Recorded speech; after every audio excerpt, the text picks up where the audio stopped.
harmful yung trans fat. Ang silbi niya lang talaga ay magpatagal ng pagkain. Sobrang dangerous niya na kapag kinain ng tao, magbabara siya sa ugat mo, toxic na fat. Hindi to promising note lang na kaya nito mag-stroke. Totoo, kaya niya. Pinagbawal na to sa Pilipinas 2023, FDA, DOH, pinatanggal na yung mga trans fatty foods sa market. So, itong mga kinakain natin ngayon na ganito, wala na silang trans fats? Totoo ba yun, sir? Hindi totoo. Ang nakalagay dun sa nutrition label, trans fatty acid 0 grams. Pero may nakalagay dun na partially trans fat din yun.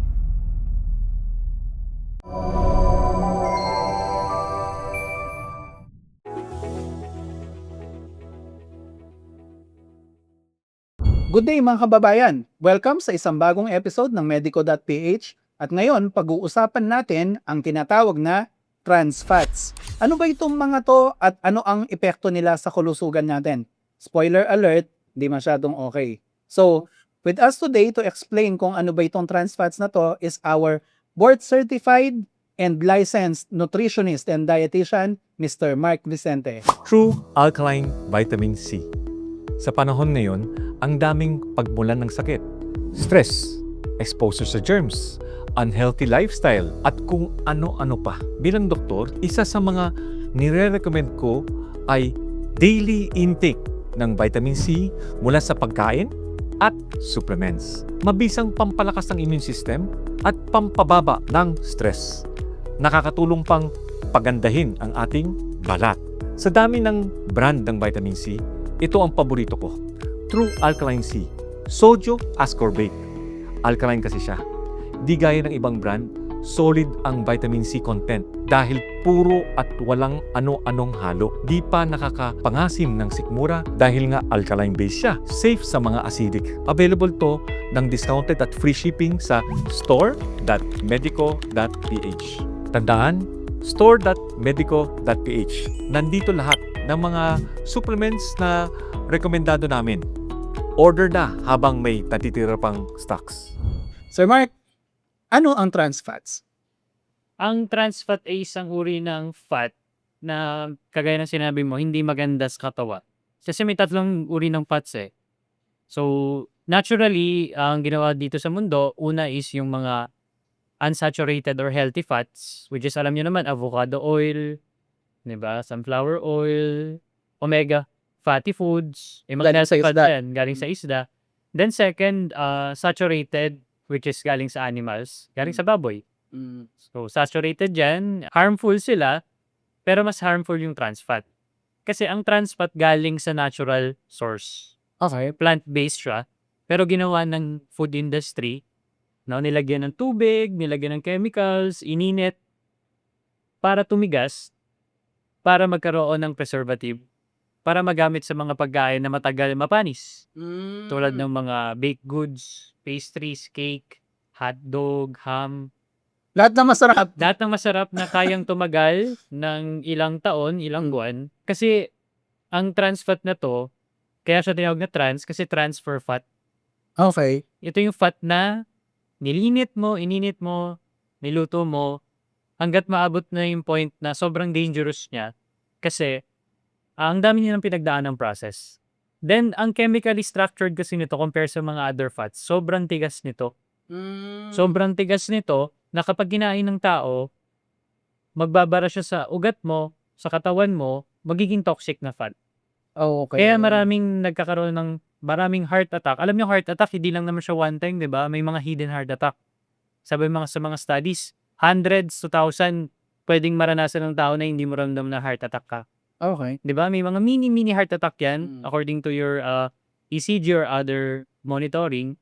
Pero ang pagbara kasi nito, kung nakikita mo, siya yung hardened plaque na evidently then na kapag kumain ka nito, instant long term pwedeng deadly sa'yo. Yun lang. 'Di ba?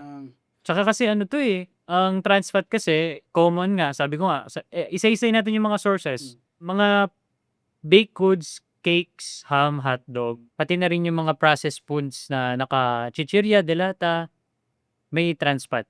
Okay. Eh, ang trans fat nito, linked din to na magkaroon ka ng insulin resistance. Kasi nga sabi ko, ang fat kapag bumara sa ugat mo, sa liver mo, may time na maapektuhan yung sugar mo.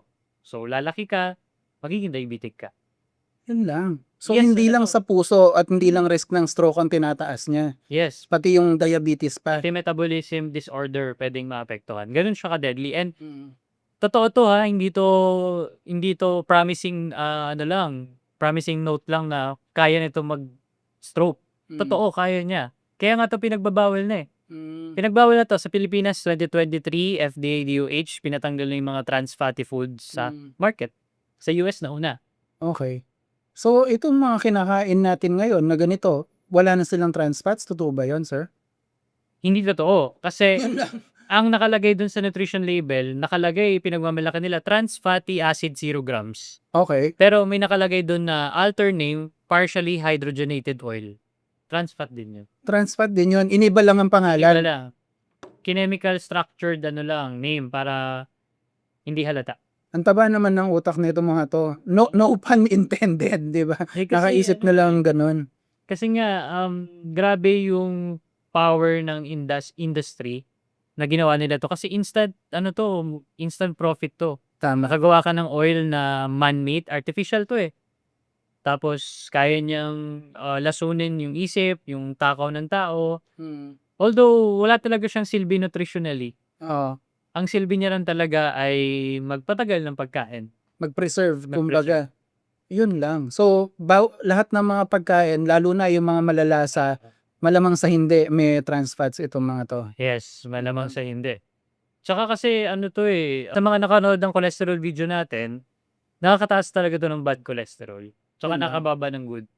So, ibig sabihin, Sir Mark, alam mong medyo malakas ka sa trans fats kung mataas yung cholesterol, yung LDL, tama ba? LDL o low density Lipoprotein. lipoprotein mo, which is the bad cholesterol, plus yung triglycerides mo kung mataas. Yes.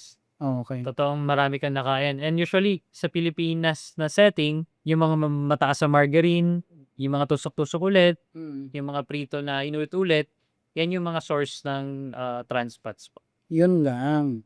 Ang hirap pa namang iwasan nito, Sir Mark. Lahat na yata ng major roads natin, may cafe. Nandyan lahat ng pastries, pati ng Yes. matatamis na inumin. And even yung mga maliliit na daan sa atin, pati iskinita, maraming mga street food. Apo. Kung saan, hindi naman secret sa atin, yung mantika doon, medyo paulit-ulit na yan. Mura kasi, mantika. Yeah. Diba? So, pag mura, madaling ma-expose sa public. Tama. So, Fast food ba, sir? Fast food. fast food. Yun French fries. talaga. Correct talaga. Yun talaga. Mula sa, syempre, ayaw na nating, baka magalit sila sa atin. Sabihin, alam nyo na yan kung ano yung mga fast food na yan. Pati sa grocery, malamang, di ba, Sir Mark? Sa mga tinapay, yan, may mga hydrogenated oils. No, be careful po sa pagpili kasi although sinabi na ng batas na tanggalin, pero for sure meron pa rin yung mga nagtatago. Oo. So, yun, ang tip ni Sir Mark, tignan nyo, bago nyo kainin, kasi legally obligated yung mga food companies na ilagay yung nutrition facts Kahit na nakalagay zero trans fats, pero yung hydrogenated oil meron, yun din yun, di ba, Yun sir? rin yan. Okay. Eto, sir, given, alam na natin, tataas ang risk ng atake sa puso, number 1 killer sa Pilipinas, tataas ang risk ng diabetes, dyan magsisimula na magipangit na ang buhay mo, di ba, sir? And yung stroke, posible rin na maging epekto. Sa dami nitong pagkain may trans fats, bilang nutritionist, anong maa-advise mo sa mga kababayan natin? Guys, may natututunan ba kayo so far sa mga na-share ni Sir Mark? In case meron kayong mga personalized health concerns and gusto nyo magpa-consult one-on-one sa kanya, madali lang ma-reach si Sir Mark. Sir, pakishare naman. Pwede niyo po ako i-contact sa aking email. Pakilala po kayo. Ano po yung concern nyo? Ano po ba yung mga tanong nyo? Sa email ko po na vicentemark.18@gmail.com. Kung pwede naman po kayong mag-text, tawag, or through messaging apps tulad ng Viber, WhatsApp, pwede rin po sa number na 099-555-12928. Yun. Parami na ng parami actually yung mga nagpapa-online consultation kay Sir Mark kasi super convenient. So, kung kailangan nyo ng guidance sa inyong nutrition, kailangan nyo ng meal plans, tsaka advice, hindi lang sa mga may karamdaman actually. Sa mga gusto lang mas maging healthy or mag-lose ng timbang, super helpful yung mga meal plans na pwedeng i-prepare sa inyo ni Sir Mark na bagay sa inyo. Kasi iba-iba yung mga tao iba't iba yung timbang, yung edad, yung gender, yung mga allergy, di ba Sir Mark? So, sisiguraduhin ni Sir Mark na swak sa estado ng kalusugan nyo yung mga ibibigay niyang advice plus meal plan sa inyo.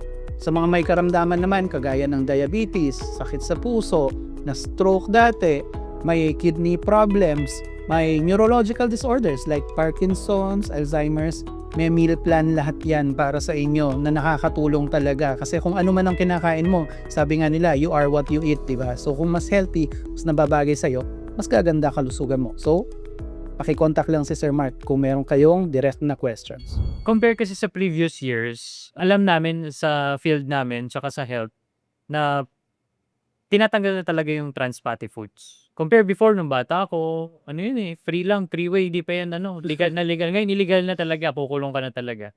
So, ang gagawin natin ngayon is strategize nyo. Una, para maging formal, is magbasa nga ng label kung talagang gusto nyo tanggalin yung trans fatty foods sa mga kinakain nyo. Magbasa ng label. So, ulitin natin, tanggalin yung mga, kapag may partially hydrogenated, lumipat ka ng ibang brand.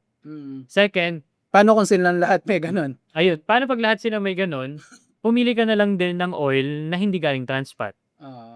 For example, canola, coconut oil, yung mga seed oils na healthy naman, olive oil. Kasi yun yung mga healthy fats na natural made. As long as sa tamang dami lang, di ba? Tamang dami pa din. Pero kasi, we need fats. Yun yung katotohanan. Oh, of course. Ang sinasabi kasi nila, ay, hindi mo kailangan ng fats. Pero, ang sinasabi sa atin na essential ang fats kasi for vitamin D absorption or storage. Essential siya for better skin, better eye, tsaka protected ka immune system mo. So, kailangan mo talaga ng fats. So, ang gagawin nyo po, pumili kayo ng fats na healthy. Tulad ng sinabi ko, yung mga salmon, olive oil, avocado, sunflower. Then, mas okay nang kumain ng medyo saturated fat na pork and beef. Basta i-limit mo lang yung quantity. Okay. Itanggalin mo lang yung mga extra fat.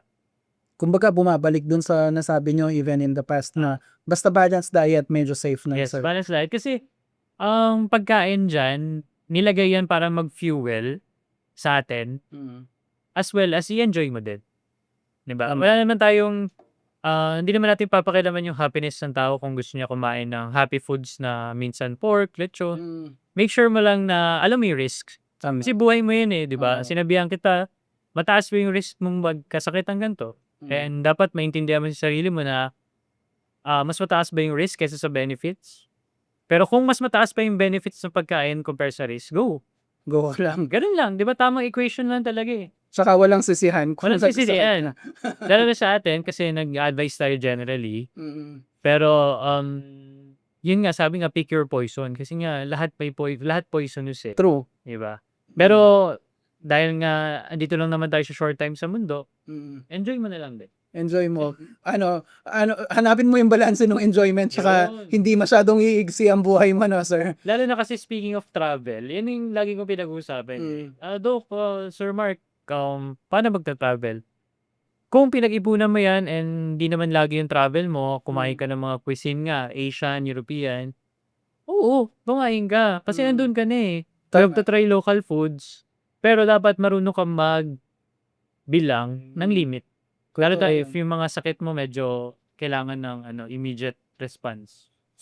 I'm sure marami sa inyo nakapag-Japan na kasi yun yung number 1 international destination ng mga Pilipino ngayon. Sa Japan, hindi uso yung pagkukotse, di ba? Halos nagte-trend mga tao. Ang magiging excuse mo doon sa sarili mo pag nasa Japan ka, pwede kang kumain kasi yung 10,000 steps a day, garantisado, namimit mo every day. Hindi mo paramdam. Kasi, di ba? Sightseeing Oo. Di ba, Sir Mark? Ito, sa dami ng mga na-mention na pagkain ni Sir Mark, masarap pa naman yung mga yan at mayaman sa trans fats, parang ang hirap iwasan ng lahat na yon. So, Sir Mark, i-rephrase ko ng konti yung tanong ha. Huwag mo nang sabihin sa akin ano yung bawal. Ano ba yung pwede na hindi masyadong ma-trans fats para makaiwas ako sa mga ganyang sakit? Para makaiwas talaga sa trans fat, which is processed made, kailangan ikaw mismo gumawa ng pagkain mo. Kasi alam mo yung mga ingredients Tama. So, para makaprito ka, para malasahan yung pagkain, kung gusto mo ng dagdag fat, una, kung ang pagkain mo ay beef or pork, wag ka na magdagdag ng extra fat. Yun na yung fat mo. Okay. At least hindi siya trans fat. Kasi once na nagdagdag ka, pinrito mo ulit, ginamit mo, possible yun mag-trans fat. Kaya siguro mas recommended ng mga doktor tsaka nutritionist yung grilled, no, sir? Tama. Hindi na masyadong maraming Yes. minamantika eh. Oo. Kasi lalo na yung baka, pork, di ba, mantika na yun eh. Maganda, yung lasa niya galing sa mismong mantika. Actually, totoo yun. Wag na magdagdag. Di ba? Yung steak, mas maganda kung yung mantika niya mismo yung lumuto sa kanya, di ba? Oo. Then, if kailangan mo ng oil sa pasta mo, sa salad mo, pwede yung mga extra coconut virgin oil, Talaga. avocado oil. Yan yung mga unsaturated fat. So, meaning nga, hindi mataas yung saturation at plant-based. Yun. Di ba? Then, pwede ka rin mag-look sa mga seed oils. Kasi ang seed oils mas mura. Although, check nyo po if may other ingredients na red flag. Sa canola oil. Kasi coconut oil, mas natural siya. Diba? Ito, Sir Mark, question. Kung mayaman yung diet ko sa good cholesterol, yung mga galing sa isda, ganyan, or even nagte-take ako ng omega-3 na fish oil, mga ganon, natutulungan ba nun na labanan yung mga trans fats tsaka yung mga bad cholesterol na yan? Natutulungan for balancing. Pero kapag mataas kasi yung trans fat mo, lugi ka pa din. Kasi ang cholesterol, meron talaga sa katawan. Kapag meron kang trans fat tsaka good fat, although natutulungan niya nga in a way, pero pag meron ka pa din, possible kasi na mag-plaque yun eh. Mag-harden. Okay. So, in long term, ito yung fat na mahirap burahin sa sistema. Yan lang. So, kailangan mo talaga iwasan. Kasi, ang susi dyan, for example, nakakain ka na, ikaw yung pasyente na gusto mo na magbago, marami kang nakain trans fat. Ang una mong gagawin, syempre, palitan yung fats mo. Pero kailangan mong i-burn yun through exercise and proper medication. Kasi, diet alone, kapag meron ka ng trans fat sa katawan, na nasa ugat mo and mataas na yung chance na bumigay yung puso mo or mag-heart attack, kailangan mong durugin sila. Okay. So, posible naman basta itama mo yung lifestyle mo. Isama mo yung lifestyle mo. Hindi ang mindset na may trans fat ako pero kumakain din ako ng good cholesterol na salmon, yung mga sinabi, hindi pwede. You cannot eat your way out of this. Wala kang dalawang master. Di ba? Dapat isa lang doon. Kasi Tama. ang trans fat, although hindi siya visible sa eye minsan, hindi mo nga maiwasan. Kasi, in yung nature yung pagkain, hindi mo maiwasan, hindi ka magiging perfect sa pag-iwas. Although, pag nakakain ka ng onte, okay lang yun. Basta onti lang. Tama. So, ayun po. Trans fats, napakadelikado, illegal na sa maraming bansa, including sa Philippines, nanguna yung mga Western countries. Kasi, napakalakas magpabara sa mga ugat-ugat natin. Yan ang ayaw nating mangyari kasi nga napakalaking killer ng atake sa puso dito sa bansa natin and worldwide. So, ayun po, sana may napulot kayong aral sa mga na-share ni Sir Mark and sa mga may questions, kagaya ng na-mention namin kanina, pwede po kayong magpa-consult one-on-one kay Sir Mark through his contact information. Anyway, this has been Glenn, the Managing Director of Medico.ph, along with my partner in health, Mr. Mark Vicente, ang ating board-certified and licensed nutritionist and dietitian. Kami magpapaalam na, nagsasabing stay happy, stay healthy, and see you sa next video. Bye-bye!